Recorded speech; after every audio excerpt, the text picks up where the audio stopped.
Welcome back to AI for Creative, the podcast dedicated to all creatives in this AI era. I'm your host, Sally. Hi, and I'm Tarah. Today we're diving into a critical topic: the urgent need for UX professionals to embrace AI. Exactly, Tara. We've been seeing AI rapidly change the tech landscape, and if UX doesn't keep up, it risks becoming irrelevant. To help us understand why UX pros need to jump on board, we're referencing Jakob Nielsen's recent article, UX Needs a Sense of Urgency About AI. So, Tara, what's the main takeaway from Nielsen's perspective? Here's something that'll blow your mind. Back in 1994, the web grew by 1,450% in a single year, and almost every UX professional completely missed the boat. Today, we're watching the exact same story unfold with AI. That's fascinating and pretty concerning when you think about how crucial user experience is becoming in the AI space. Let me paint you a picture of what happened in the 90s. While this massive digital transformation was happening, most UX professionals were still focused on desktop applications, leaving advertising designers to shape how the entire web would work. So that explains why so many early websites were these beautiful but completely unusable disasters. Exactly. Nielsen calls it the lost decade for web usability. And now, in 2024, we're seeing UX professionals make the same mistake with AI, spending time perfecting traditional deliverables while engineers are defining how billions will interact with AI systems. Hmm. And looking at current AI interfaces, they're not exactly winning any awards for user friendliness, are they? Well, that's putting it mildly. The whole concept of prompt engineering is basically forcing users to learn a new language just to interact with these tools. It's like requiring people to know coding just to send an email. Right. Nielsen argues that UX practitioners today are showing similar complacency, focusing on traditional methods while engineers are the ones shaping AI driven user experiences. He believes AI is key to the future of UX, and UX pros need to act fast. They seem content to tinker with their personas and the deluge of deliverables from our constantly expanding methodology toolbox while designing yesteryear's UX instead of focusing on next generation UX. And what's really interesting is who's actually studying how people use these AI tools right now. Right, instead of UX researchers and anthropologists, we've got economists conducting most of the task performance research with AI tools, which lacks the qualitative insights needed for better UX design.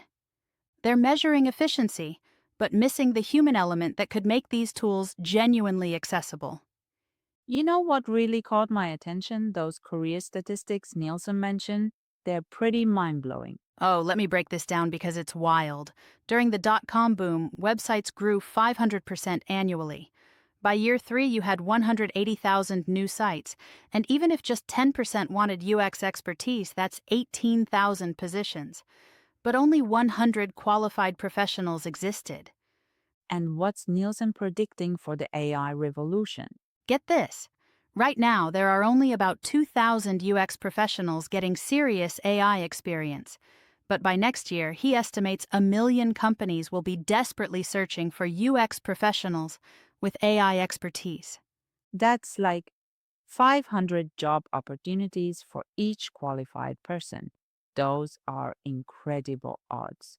And here's the kicker: AI isn't just another digital tool, it's fundamentally transforming everything: healthcare, education, transportation, entertainment.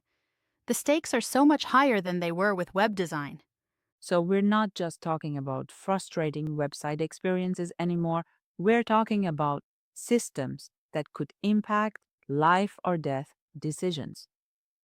Exactly. And you know what people often misunderstand?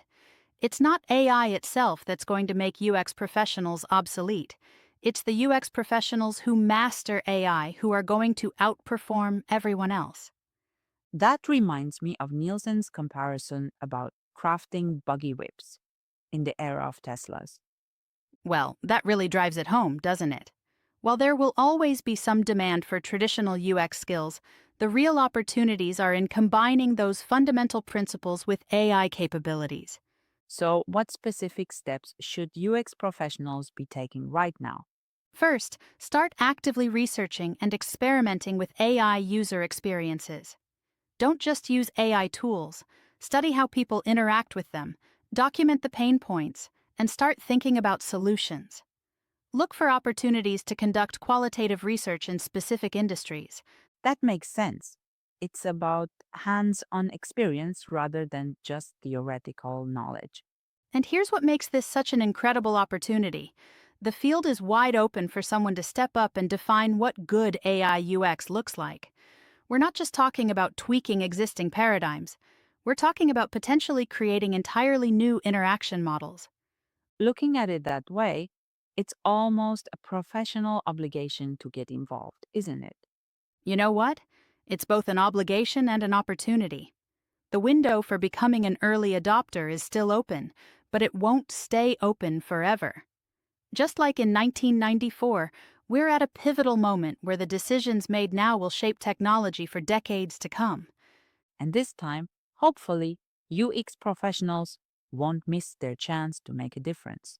Well, that's really what it comes down to, being the windshield or being the bug. The future of human AI interaction is being written right now, and UX professionals need to decide if they want to be the authors or just another footnote in technological history. This has been really insightful. Any resources for our listeners who want to learn more? Definitely. Check out Nielsen's full article. Also, he has a series of articles about the user experience of modern AI tools, including topics like AI's first new UI paradigm in 60 years and the articulation barrier. Prompt driven AI UX hurts usability. We'll include those links in the show notes. That's all for today's episode. Join us next time on AI for Creatives.